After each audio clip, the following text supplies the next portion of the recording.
교회에 큰 박해가 있어 사도 외에는 다 유대와 사마리아 모든 땅으로 흩어지니라.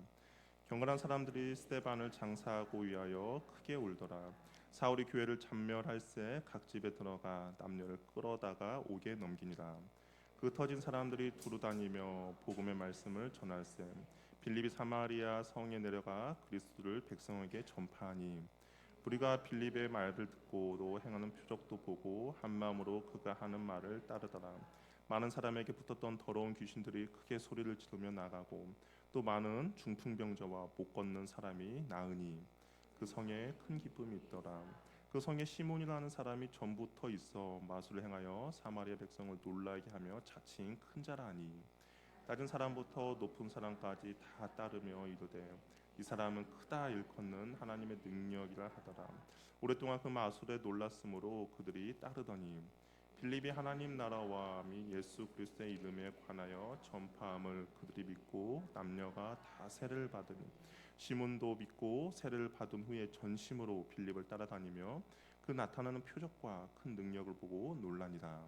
예루살렘에 있는 사도들이 사마리아도 하나님의 말씀을 받았다함을 듣고 베드로와 요한을 보내매 그들이 내려가서 그들을 위하여 성령 받기를 기도하니 이는 아직 한 사람에게도 성령 내리신 일이 없고 예수의 이름으로 세례만 받을 뿐이더라. 이에 두 사도가 그들에게 안수하며 성령을 받은지라. 시몬이 사도들의 안수로 성령 받은 것을 보고 돈을 들여 이르되 이 권능을 내게도 주어 누구든지 내가 안수하는 사람은 성령을 받게 하여 주소서 하니 베드로가 이르되 네가 하나님의 선물을 돈 주고 살 줄로 생각하였으니 내 은과 내가 함께 망할지어다. 하나님 앞에서 내 마음이 바르지 못하니 이 도에는 네가 관계도 없고 분깃될 것도 없느니라. 그러면 너희 이 악함을 회개하고 주께 기도하라. 꼭 마음에 푸는 것을 사하여 주시라. 내가 보니 너는 악독이 가득하며 불의에 매인 바 되었도다. 시몬이 대답하여 이르되 너를 위하여 주께 기도하여 말할 것이 하나도 내게 임하지 않게 하소서. 함께 읽겠습니다. 두 사도가 주의 말씀을 증언하여 말한 후 예루살렘으로 돌아갈새 사마리아의 여러 마을에서 복음을 전하니라. 아멘. 우리 옆에 분과 다시 한번 인사하겠습니다. 앞에 있는 꽃보다 당신이 더 밝습니다. 예. 교회가 더 밝아진 것 같아요. 여러분들이 계셔서 더 밝아진 것 같습니다. 우리가 사도행전은 크게 이제 세 부분으로 나눌 수가 있는데요. 1장에서 7장은 우리가 지금까지 살펴봤던 일단 7장은 예루살렘 교회의 그런 설립과 그다음에 성장이 어떻게 예루살렘 교회가 그렇게 성장하고 있는지를 기록하고 있고 그리고 이제 8장부터 12장은 유대와 사마리아와 안디옥까지 교회가 어떻게 이제 확장되고 있는 그 역사를 볼 수 있으며 그리고 이제 13장부터 28장까지는 바울의 선교 사역을 통해서 로마 교회까지 교회가 확장되는 것을 기록하고 있습니다. 그래서 오늘부터는 우리가 이제 8장부터 유대와 사마리아와 안디옥까지 교회 역사가 어떻게 이루어졌는지를 우리가 이제 살펴보려고 합니다. 스데반이 죽고 나자 예루살렘 교회에 큰 환란이 임했습니다. 근데 이 환란을 주도한 사람은 우리가 뭐 다름 아니라 사울이라고 할 수가 있는 것이죠. 사람들이 옷을 다 벗어서 사울의 발 앞에 두었다는 것은 그 거기에 모인 사람들 중에서 사울이 어찌 보면 가장 인지도가 높고 가장 권위가 있는 사람이라고 할 수가 있습니다. 하나님께 대한 열심이 그런데 그 사울이 하나님께 대한 열심이 있었어요. 그래서 그 열심이 이제 도를 믿는 사람들을 잔멸하고 옥에 넘기기로 결심하고 결단했습니다. 훗날 바울이 자신의 그런 이제 뒤를 회상하면서 이렇게 이야기했어요. 하나님께 열심이 있었지만 난 올바른 지식에 따른 것이 아니다라고 회상을 합니다. 우리에게 중요한 것은 무엇이겠습니까? 뭐 열심도 중요하지만 더 중요한 것은 바로 바른 방향인 것이죠. 바른 방향인 바로 올바른 지식에서 나오는 그런 방향성입니다. 우리 주변에 많은 이단들이 있어요. 반납 열심을 내고 전도도 합니다. 그럼 자기들의 교리도 정말 열심히 공부를 해요. 우리 저기 교회 저쪽 3단지 그쪽 사거리를 보면 교회 사거리 앞에 여호와의 증인이 항상 서 있습니다. 혹시 보셨습니까? 여호와의 증인이 항상 서 있어요. 그래서 바람이 부나 더운 한 여름에도 여호와의 증인이 어떻게 전도하는지 아시죠? 정장을 입고 서 있습니다. 그 올해 얼마나 더웠습니까? 그럼에도 불구하고 정장을 입고 나이 드신 분들이 정장 입고 그 자리에 항상 서 있어요. 그러나 이게 바른 방향이 열심히 아니게 제가 볼 때는 안타까울 뿐이죠. 열심히 되면 될수록 진리에서 더 멀어지기 때문입니다. 그렇기 때문에 우리의 열심의 기준은 하나님의 말씀이 되어야 해요. 말씀에 대한 바른 지식을 가지고 열심을 낼 때 그때 참된 진리의 기쁨을 우리가 누리게 되는데 어떨지 보면 사울은 그렇게 하지 못했다라는 것이죠. 예루살렘 교회 박해가 시작되자 어쩔 수 없이 예루살렘 교회에 있던 성도들이 흩어지게 되었습니다. 핍박을 피해 교인들은 다른 지방으로 쫓겨가야만 했죠. 그럼 이런 상황 가운데 놓이면 어떨까요? 불평과 불만이 터져 나올 수밖에 없죠. 나쁜 일을 하다가 핍박을 받은 것이 아닙니다. 내가 하나님의 은혜를 받았고 내가 예수님을 쫓기로 결심을 했고 그리고 그 복음에 사로잡혀서 이 좋은 복음을 나 혼자만 갖고 있으면 안 되기 때문에 그걸 나누다가 임한 핍박인 것이죠. 교회 박해가 뭐 일시적으로 일어난 것이 아니에요. 성경을 보니까 이 시제나 이런 것을 보니까 지속적으로 박해가 예루살렘 교회 가운데 일어났다라고 이야기를 하고 있습니다. 오늘 우리가 읽었던 성경에서도 뭐라고 해요? 1절에 보니까 교회에 큰 박해가 일어났다라고 이야기합니다. 그러니까 그냥 작은 박해가 아니라 그 안에 예수의 도를 쫓는 사람들이 그곳에서 살 수 없을 정도의 큰 박해인 것이죠. 흩어지지 않으면 살아남을 수 없을 만큼의 박해였습니다. 뭐 스데반의 죽음을 애도할 시간도 없이 큰 박해를 피해서 사람들이 어쩔 수 없이 사방으로 흩어지게 되었어요. 근데 흩어진 장소를 성경에서 뭐라고 하냐? 유대와 사마리아와 모든 땅으로 흩어졌다라고 이야기를 하고 있습니다. 근데 이 말을 가만히 보면 이 말에 어떤 비밀이 숨어 있는 것 같습니다. 어떤 비밀일까요? 많이 들어본 말 그 취임 아닙니까? 예수님이 승천하시기 전에 예루살렘과 온 유대와 사마리아 땅 끝까지 내 증인이 되리라라는 그 명령과 동일합니다. 오순절 성령 강림 이후에 엄청난 기적과 부흥과 성장이 예루살렘 교회에서 임했음에도 불구하고 그 사람들이 그 예루살렘에만 머물러 있었던 것이죠. 땅끝까지 복음을 전하라는 예수님의 말씀이 그들의 삶을 움직여서 복음을 전하려고 움직인 것이 아니라 그냥 그 예루살렘 안에만 계속 머물려고 했던 것입니다. 그런데 이 흩어지는 핍박으로 인해서 흩어지는 그 상황이 어찌 보면 하나님의 오묘한 섭리와 간섭 속에서 그것이 실현되고 있는 것을 보게 되는 것이죠. 하나님은 첫 순교자에 이어서 나온 그 핍박이라는 상황을 통해서 예루살렘 교회가 정말 온 유대와 사마리아 땅 끝까지 흩어버리는 그런 일을 하나님께서 하고 계신다라는 겁니다. 이 주체가 바로 하나님이라는 것이죠. 왜냐하면 이 흩어지다라는 단어가 보통 어느 때 사용하냐면 농부가 씨를 뿌릴 때 씨를 사방으로 이렇게 던지면서 뿌리는 그런 행동입니다. 그러니까 농부가 씨를 어디다 뿌릴 것인지를 농부에 의해서 결정되는 거죠. 어떻게 보면 이 온 유대와 사마리아 모든 땅 끝으로 흩어지니라 이것이 하나님에 의해서 예루살렘 교회를 흩어고 계신다는 것을 우리에게 말해주고 있다는 것이죠. 그러니까 그런 핍박과 고난의 상황 안에 하나님의 섭리와 하나님의 뜻이 담겨 있다라는 겁니다. 하나님은 최악의 것에도 무엇일까요? 최선을 만들어 가시는 것이죠. 당시 예루살렘 성도들은 마치 세상이 끝날 것처럼 괴로워했겠지만 이 일로 인해서 사마리아와 땅 끝까지 복음화가 일어나는 겁니다. 우리의 모든 삶의 고난은 우리가 알 수 없는 하나님의 섭리 가운데 가장 선한 길로 우리를 인도해 가시는 것이죠.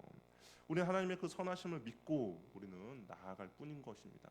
근데 잘 이해가 안 되죠. 이 고난과 이 고통과 힘듦과 어려움 잘 이해가 되지 않을 수도 있습니다. 그러나 그 모든 것을 주관하고 이끌어 가시는 분은 여호와 하나님인 것이죠. 그러니까 하나님이 가장 선하고 가장 좋은 길로 인도해 가신다는 것을 우리는 믿고 나아갈 뿐인 것이죠. 그래서 이 백성도들도 그 하나님의 선하심을 믿었다는 것을 우리가 어떻게 알 수 있냐면 박해를 피해 흩어졌던 성도들이 두려움이나 연민에 빠지지 않았습니다. 우리 4절 말씀 한번 읽어보도록 할게요. 읽어보겠습니다. 시작.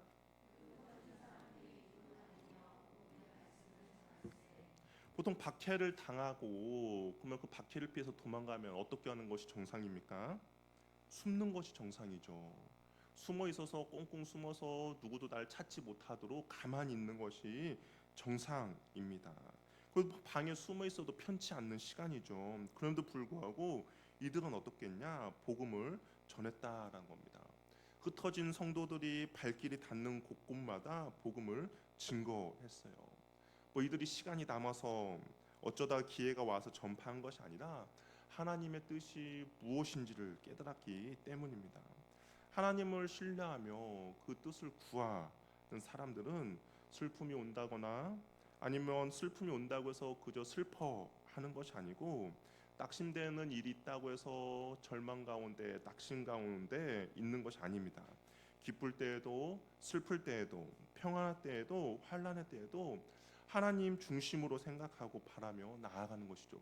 그 상황과 환경 가운데 하나님의 섭리와 뜻이 있음을 알고 그리고 하나님 앞에서 내가 충성되어 나가는 것이 바로 이 성도들의 모습이었고 우리들의 태도와 모습이 되어야 한다라는 겁니다. 그 흩어진 유대인들 중에 대표적인 사람이 한 명 나오는데요. 누구냐면 바로 빌립이라는 사람이에요. 그는 예루살렘의 초대 집사였죠. 7집사 중에 한 명이었습니다. 근데 빌립이 이제 어디를 향하냐? 그럼 핍박 가운데 빌립이 향한 곳이 있어요. 어디였냐? 바로 사마리아 지역입니다. 예루살렘과 온 유대와 사마리아 땅 끝까지 내 증인이 되라는 그 예수님의 말씀 가운데 빌립이 순종해서 사마리아로 간 것이죠. 근데 이 사마리아로 갔다라는 것이 우리가 생각할 때는 뭐 예루살렘 근처 바로 위에니까 뭐 크게 와닿지도 않을 수도 있어요. 그러나 당시 유대인들이 생각할 때 이 사마리아는 그렇게 쉽게 생각할 수 있는 지역이 아니었다라는 것이죠. 도저히 사랑할 수 없고 사랑할 자격이 없다라고 생각하는 곳이 바로 이 사마리아였습니다. 원래는 한 민족이었죠. 원래는 같은 지파였습니다. 그런데 우리가 아는 것처럼 이스라엘 역사 가운데 아픔의 역사가 있었죠. 그러다 보니까 이 사마리아는 이방인들과 피가 섞인 그런 유대인들이었습니다. 그리고 그들을 사마리아인들이라고 부르는 것이죠. 그래서 유대인들 정통 유대인들 입장에서는 이 사마리아인들을 자신들과 같은 민족으로 인정할 수가 없었습니다. 전통과 율법을 중시하는 그들이 사마리아를 도저히 품을 수가 없는 것이죠. 그래서 유대인들은 그 땅을 밟으려고도 하지 않았어요. 원래 그 유대 지역에서 갈릴리 지역으로 갈 때 사마리아를 통과해서 가면 시간도 절약하고 금방 갈 수 있습니다. 그럼에도 불구하고 유대인들은 그 사마리아 지역을 개와 돼지와 같이 생각하기 때문에 그곳을 피해서 올라갈 정도였던 것이죠. 돌아서 가면 3일 길이 더 걸렸어요. 그럼에도 불구하고 그런 선택을 했습니다. 아예 사람 취급으로도 하지 않았어요. 그런데 그 사마리아에 빌립이 복음을 들고 들어간 것입니다. 근데 그 복음을 들고 들어갔는데 그 안에 복음의 능력이 어떻게 나타납니까? 성경에 기록한데 우리 6절 7절 말씀 같이 한번 읽어보도록 하겠습니다. 시작.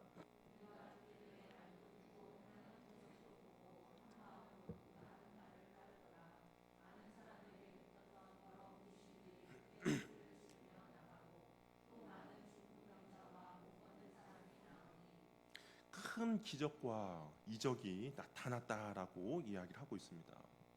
무엇보다 죄에서 영혼이 자유를 경험했죠. 뿐만 아니라 그 영혼의 자유뿐만 아니라 육신의 질병까지도 치유되며 회복된 역사가 일어났다라고 이야기를 하고 있습니다.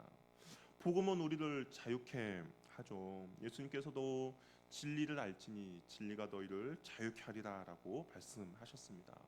그래서 예수님의 가시는 곳곳마다 그런 자유가 있었죠.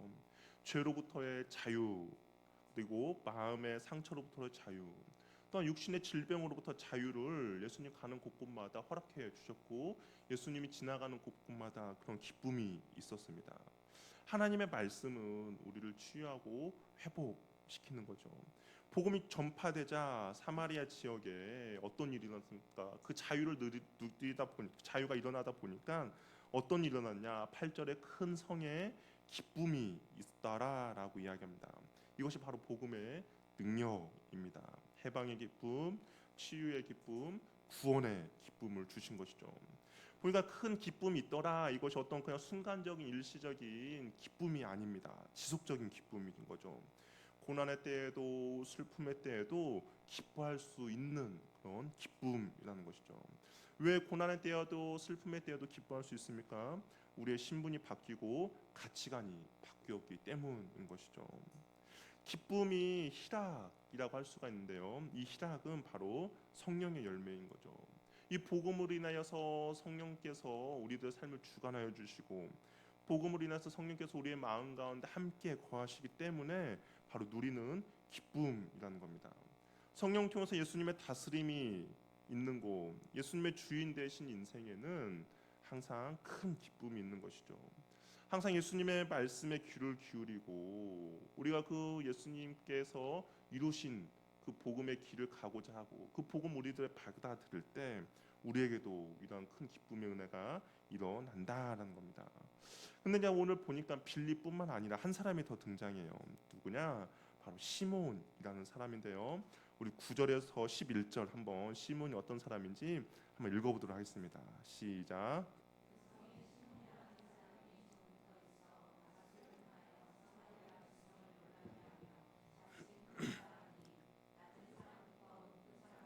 다 따르며 이 사람은 크다 일컫는 하나님의 능력이라 하더라. 오랫동안 마술에 몰랐으므로 그들이 따르더니 시몬이라는 사람이 등장하는데 그 사람은 마술사였다라는 겁니다. 근데 그의 마술이 얼마나 신통한지 그 시몬 스스로 큰 자라고 자처해요. 그리고 오랫동안 이게 사마리아 성의 모든 사람들이 그를 신적 능력을 지닌 사람으로 추중하고 추앙하고 있습니다. 그래서 사람들은 이 마술사 시몬을 사마리아도 예수님을 아니 하나님을 믿는 알고 있는 그런 사람들이잖아요. 그러니까 하나님의 능력이라라고 칭찬할 정도입니다. 그런데 바로 그때 빌립이 사마리아 성에서 나타나서 복음을 전하였고 그 시몬도 빌립의 말을 듣고 세례도 받고 전심으로 빌립을 따라다니게 됩니다. 사마리아에도 하나님의 말씀을 받았다는 소식이 그러다 보니까 예루살렘 다 핍박을 통해서 흩어졌지만 사도들은 예루살렘에 남아 있었거든요. 근데 그 사도들에게 이 사마리아 지역에도 복음이 전파됐다라는 소식이 전해집니다. 그러니까 14절에 보면 예루살렘에 있는 사도들이 사마리아도 하나님의 말씀을 받았다함을 듣고 베드로와 요한을 이제 보내게 돼요. 두 눈으로 직접 사마리아에서 벌어지고 있는 그 역사가 성령께서 하신 일인지를 확인하기 위함인 것이죠. 모든 교회가 사도들의 터 위에 세워져야 했기 때문에 사도들도 이것이 과연 성령의 역사인지 정말 하나님의 바른 복음 위에 세워져 있는지를 점검할 필요가 있었던 것이죠. 그런데 사도들이 직접 가서 이제 사마리아에서 어떤 일이 벌어졌는지 그것을 이제 보게 됩니다. 그랬더니 진짜로 벌어지고 있는 모든 현상과 치유와 회복 그런 것들이 정말 하나님 성령께서 하신 역사라는 것을 발견하게 돼요. 이제 공식적으로 이 안에 이 사마리아 지역에도 하나님의 역사가 공식적으로 일어난다라는 것을 인정해 줄 필요가 있는 것이죠. 그래야 갈릴리에 사는 갈릴리로 흩어진 그 성도들 또한 예루살렘에 남아 있는 성도들에게도 이 사마리아 사람들을 더 이상 원수로 보지 말고 부정하게 생각하지 말고 이제 형제 자매들로 한 형제로 맞아 주라는 어떤 공식적인 그런 행사들이 필요했습니다. 그래서 두 사도가 어떻게 했냐 사마리아 사람들의 머리에 손을 얹고 기도해 줬어요. 그랬더니 어떤 일이 벌어졌습니까? 성령께서 그들에게 임하신 것을 거기에 있는 모든 사람들이 다 보게 됐습니다. 사마리아 사람들이 복음을 믿었어요. 세례를 받았어요. 그러면 우리가 이런 질문을 할 수도 있죠. 믿음 즉시 성령께서 우리들 가운데 내주하는 거 아닙니까? 내가 예수님을 믿으면 복음을 믿고 받아들이면 성령께서 우리 마음 가운데 임하여야 되는 거 아닙니까? 라는 질문, 혹시 말씀을 읽으면서 그런 질문이 생겼습니까? 아니면 전혀 그냥 우리는 무조건 아멘, 그러니까 뭐 하나님께서 기록하셨으니까 그런 의문을 갖는가, 그렇게 하셨습니까? 근데 의문을 가져야죠. 우리가 믿고 세례도 받고 그러면 성령께서 임하셔야 하는데 왜 성령께서 임하지 않다가 사도들이 안수하니까 그때 성령이 임했을까라는 그런 생각을 우리가 한번 해봐야 합니다. 우리가 그 이유에 대해서는 뭐 정확히 알 수는 없어요. 성경에서 왜 그런가 이유를 말씀하지 않았습니다. 그럼에도 불구하고 우리가 한 가지 생각해 볼 것은, 하나님께서 성령을 주시는 일을 왜 굳이 예루살렘에 있는 두 사도들을 통해서 시작하셨는가 한번 생각해 봐야 하는 것이죠. 만약에 빌립이 전도 때 성령이 임하셨다면 정말 성령의 역사인지 악령의 역사인지 의심하는 자들이 있었을 것입니다. 왜냐하면 빌립이라는 사람은 사도가 아니었기 때문인 거죠. 그냥 일곱 집사 중에 한 명이었습니다. 디아스포라 유대인 중에 한 명이었죠. 또한 빌립이 가서 복음을 전한 곳이 어디였습니까? 사마리아 지역이잖아요. 그러니까 이스라엘 사람들이 색안경을 끼고 바라보면 언제든지 색안경을 끼고 부정적으로 생각할 수 있는 여지가 있다라는 겁니다. 그래서 주님은 사도들이 공식적으로 인정한 후에 사도의 안수 기도를 통해서 성령이 가시적으로 임하게 하신 것은 아닌가라고 우리가 한번 생각해 볼 수 있는 거죠. 하나님이 사도들을 통해서 이 사마리아 지역에 일어나고 있는 이런 현상과 이런 것들이 하나님이 허락해 주신 성령의 역사임을 그들에게 보여주기 위함이었다라는 겁니다. 성령의 역사가 일어나면, 우리가 성령의 역사가 일어나면 그것만 일어나는 건 좋은 것 같아요. 그런데 성령의 역사 가운데 또한 어떤 역사도 일어나냐?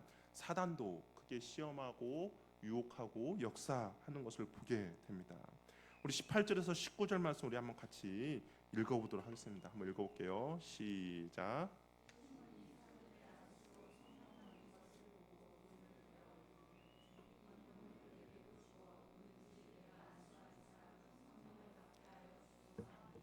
성령의 역사가 일어났어요. 성령이 각 사람들 임하였고 성령이 임함을 사람들이 보게 되었습니다. 그러면 그 안에 정말 온전한 진리와 정말 하나님의 복음만이 충만히 임하였는데, 근데 사단이 이 시몬이라는 사람 가운데 이러한 조건을 하게 됩니다. 아마 이것은 아나니아와 삽비라 사건 때도 그랬죠. 성령의 역사가 일어날 때 사단도 훨씬 수월하게 효과적으로 성공적으로 역사한다라는 겁니다. 그래서 바울도 그랬죠. 선줄로 생각하는 자는 넘어질까 항상 조심하라라고 했습니다. 사도들 기도하자 성령이 임하는 것을 시몬이 보았습니다. 시몬이 어떤 사람이라고 했죠? 마술사였어요. 그 마술을 행하면서 사람들의 칭찬과 존경과 저는 하나님의 능력을 가진 사람이다라고 했던 사람입니다. 근데 그 시몬이 옛 생각이 났죠. 사도들의 능력을 가지고 있으면 다시 한번 내가 예전의 명성보다 더 큰 명성과 영광을 찾을 것 같았습니다. 그래서 사도들에게 구해요. 그가 구한 권능은 성령을 마음대로 정말 돈벌이로 부리는 권능입니다. 이 권능을 돈을 주고 이 시몬이 사려고 한 것이죠.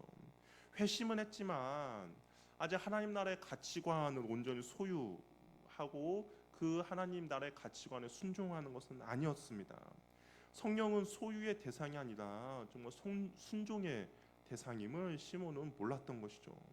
복음을 믿고 세례를 받고 전심으로 따랐지만 정말 중요한 순간에 옛 성품이 나오고 옛 습관이 나오고 옛 사고방식 그리고 옛 삶의 태도가 자연스럽게 드러난 것입니다. 내적으로는 열심히 마술사의 심성을 고스란히 지닌 채 옛사람 그대로 행동하는 것을 보게 되는 것이죠. 사도들 사람들에게 안수할 때마다 성령께서 임하시는 광경을 목격한 시몬은 즉석에서 지갑을 열어 사도들에게 돈을 내밀며 희한한 능력을 자기에게도 팔 것을 요청했다라는 겁니다. 이에 베드로가 시몬을 질책을 해요. 우리 20절 21절 말씀 한번 읽어보도록 하겠습니다. 시작.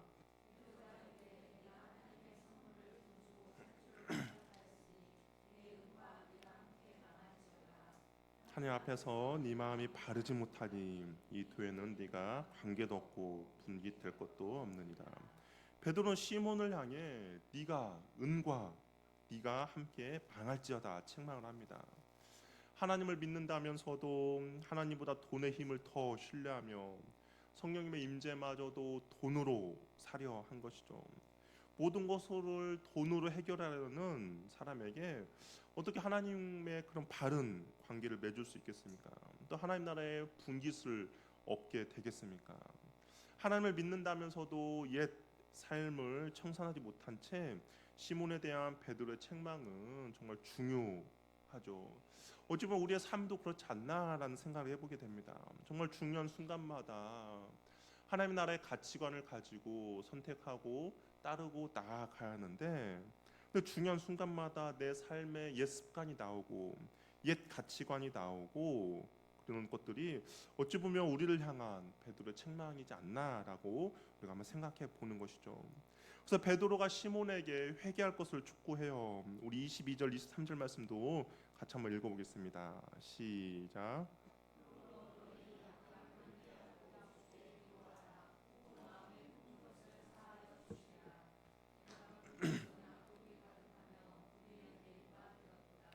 베드로는 아무래도 시몬의 안타까움, 그 사랑의 권면이라고 할 수가 있어요. 그의 마음이 여전히 악독과 불의로 가득한 시몬에게 회개하고 주님께 기도할 것을 권합니다. 왜 베드로가 이렇게 권했습니까? 회개하고 기도하면 반드시 하나님께서는 용서해 주시기 때문인 것이죠. 우리가 잘못했을 때 회개하고 기도하면 주님께서는 반드시 용서해 주시는 분이죠. 70번씩 7번이라도 우리가 잘못해도 주님 앞에 회개하며 주님께서 용서해 주시고요. 하루에 7번이라도 잘못했다고 고백하면 주님은 용서해 주십니다. 베드로가 그걸 알았기 때문에 회개하고 주님께 기도하라라고 이야기를 하고 있어요. 근데 베드로가 기도하라라는 이 단어를 우리가 좀 더 좀 한번 살펴보면 좋겠는데요. 이 기도하라고 사용한 단어가 묵다, 붙들어 매다라는 뜻입니다. 이게 평소에 기도라는 단어를 베드로가 쓰지 않고 묵다, 붙들러 매다라는 단어로 사용했어요. 주께 기도하라고 말씀한 것은 너 자신을 주님께 묶어 두어라. 네 마음을 주님께 동여 매라라는 의미인 것이죠.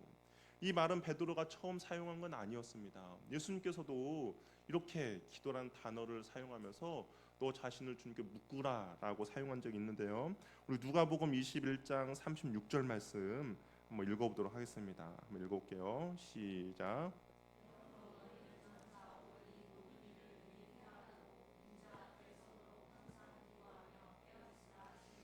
예수님께서 제자들에게 고난의 때를 이야기하면서 하신 말씀입니다.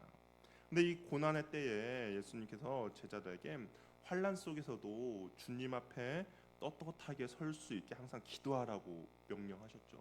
환난과 힘든과 어려움이 있을 때 기도하는데, 그런데 이 기도가 아까 묵다, 붙들어 매다라는 겁니다. 어떤 결정적인 순간에 정말 그리스도인답게 자신을 지킬 수 있는 길은 기도를 통해서 자신을 주님께 꼭 묶어 두는 것이죠. 우리의 마음이 흔들리잖아요. 어떤 힘든과 어려움이 있을 때 우리의 마음이 흔들립니다. 그 마음이 주저앉게 되고 낙심하게 됩니다. 그런데 그때 우리의 마음을 기도함으로써 주님께 꼭 붙들어 매라는 것이죠. 기도는 우리의 소원이나 바램만을 구하는 것이 전부가 아닙니다. 나의 마음을 하나님께 붙들어 매는 것이죠. 이 시몬은 지금 어떤 거에 묶여 있어요? 23절 보면 악독을 인하여 불의에 매인 바 되었죠. 하나님 예수님께 꼭 붙들어 있어야 될 마음이 이 시몬이 지금 악독과 불의에 매인 바 되니까 베드로가 거기에 묵지 말고 회개하며 예수님께 기도해서 너의 마음을 예수님께 붙들어 매라라고 이야기를 하는 겁니다. 그러나 주님께 기도함으로 세상적인 욕망과 욕심에 매여 있는 마음을 주님께 꼭 붙들어 매는 것이죠. 그분의 말씀으로 그분의 마음으로 나를 채워 나가는 겁니다. 옛 습관으로 채워져 있는 마음 가운데 성령으로 충만케 세워져 나가라라고 베드로가 시몬에게 권면합니다. 마음이 흔들리면 흔들릴수록 더욱 마음을 주님께 묶어 두어야 하죠. 이 시몬이 회개했는지 안 했는지는 우리는 알 수는 없어요. 오늘 우리가 읽었던 본문에서 뭐 시몬이 주님께 회개하고 그의 마음을 주님께 묶었다라는 말은 나오지 않습니다. 그러나 그도 그가 한 이야기를 보면 더 이상 악독과 불의에 매이기를 원치 않고 있어요. 그래서 베드로에게 나를 위하여서 기도해 달라고 간청하죠. 그러나 회개는 누가 대신해 주는 것이 아니죠. 사도가 베드로가 기도를 한다고 해서 시몬의 마음이 저절로 주님께 동요매거나 묶여지는 건 아닙니다. 이 회개는 자신이 주님 앞에 기도하며 그 마음을 붙들도록 해야 하는 것이죠. 시몬이 회개했는지 어땠는지는 성경에서는 이야기하고 있지 않습니다. 근데 이렇게 이제 사마리아의 그런 큰 기쁨과 복음의 역사가 일어나고 25절에 뭐라고 되어 있습니까? 우리 25절 한번 읽어보도록 할게요. 시작.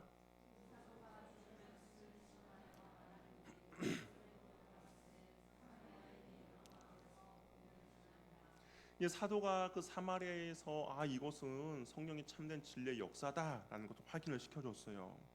그리고 나서 예루살렘으로 돌아갑니다. 근데 성경에서 그 이후에 뭐라고 기록되어 있어요? 사마리아인의 여러 마을에서 복음을 전하니라.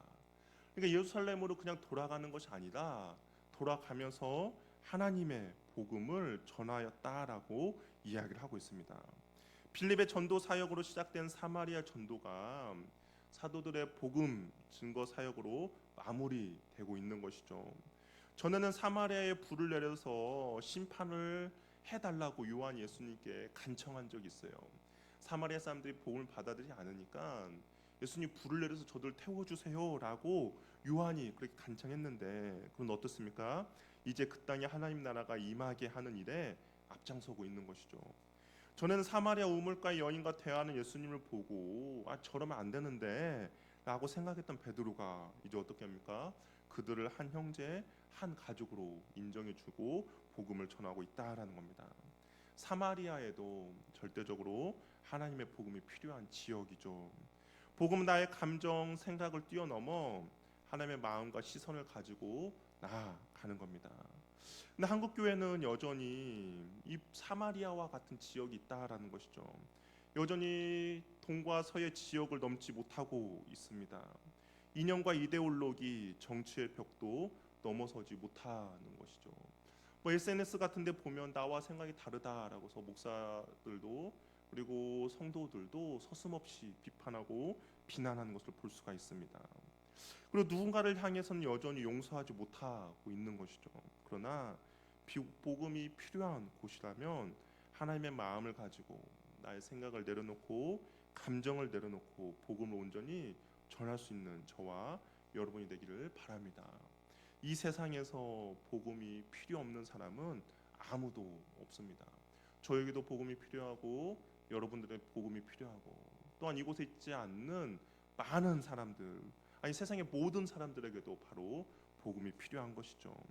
그러나 저와 여러분들의 있는 어떤 생각과 어떤 감정과 어떤 색 안경으로 인하여서 복음을 전하는 것을 주저주저 할 때가 있다라는 것이죠. 그러나 우리에게는 나의 생각과 나의 감정과 나의 가치관을 내려놓고 하나님의 마음과 하나님의 시선과 하나님의 그 복음의 진리를 가지고 우리에게도 남아있는 사마리아에게 복음을 전할 수 있는 저와 여러분이 되기를 바랍니다. 그 복음이 전해졌을 때 그곳 가운데 큰 기쁨이 넘치게 될 것입니다. 저와 여러분을 통해서 그 기쁨을 누리는 저와 여러분 되기를 바랍니다.